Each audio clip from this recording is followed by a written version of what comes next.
In this guide, I'm going to show you how you can change your region here in Delta Force Mobile. Before we do dive into this video, make sure to like the video and subscribe to the channel with all notifications on. It really does help with the channel and lets us know that you want more content like this. We'd greatly appreciate it. But if you're trying to change your region here in Delta Force, this guide's for you. First things first, go ahead and open up Delta Force on your mobile device, and what you're going to want to do is actually head into your settings. Once you do head into your settings, you can scroll through every single one of these, and you're going to notice that there's actually not an option to switch your region, or at least there's not necessarily one built in as of right now.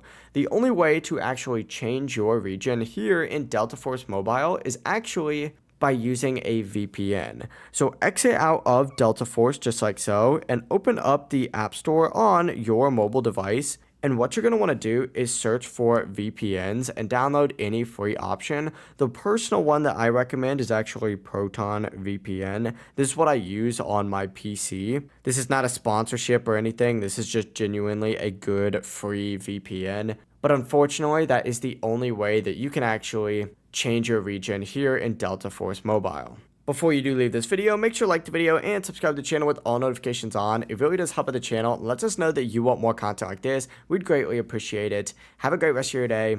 Peace.